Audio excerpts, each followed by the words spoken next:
ముందుగా కర్నూలు కేవీఆర్ కళాశాల యాజమాన్యానికి విద్యార్థిని అందరికీ మా యొక్క హృదయపూర్వక ధన్యవాదాలు. ఈరోజు ఇక్కడ ఈ వేదిక మేము ఎందుకు ఏర్పాటు చేయడం జరిగింది అని అంటే, మహిళా సంక్షేమ సంఘంలో మేము వర్క్ చేస్తూ ఇలాంటి ఎంతోమంది మహిళలకి ఒక అండగా నిలుస్తామని చెప్పడం కాదు, కానీ ఇది ఎవరు చెప్పినా కూడా మాటల వరకే ఉంటాయి. అది మీ మనసులో ఉండాలా. ఎప్పుడైతే సమస్యని చూసి మనం భయపడతామో ఆ సమస్య మనల్ని వెతుక్కుంటూ వస్తుంది. ఒక సమస్య మన దగ్గరికి వస్తుంది అంటే ఫస్ట్ దాన్ని ఎదుర్కోవడానికి మనం సిద్ధంగా ఉండాలా. మన బలమే ఎదుటి వారికి బలహీనత, మన బలహీనత ఎదుటి వాళ్ళకి బలం కూడా. మనం ఎప్పుడైతే వాళ్ళని చూసి భయపడతామో వాడు మన మీద దాడి చేయడానికి ప్రయత్నించాడు.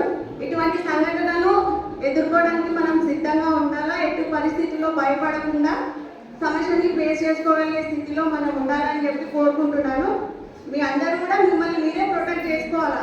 మీ మహిళా సంఘాలు వచ్చినా, పోలీసులు వచ్చినా, ఎవరు వచ్చినా టైంకి మిమ్మల్ని ఆదుకోలేకపోవచ్చు. కాబట్టి ఒకటి దృష్టిలో పెట్టుకోవాలని మనీ మదీనా అక్షయ ఫౌండేషన్ తరఫున మేము మిమ్మల్ని వేడుకుంటున్నాము. Thank you.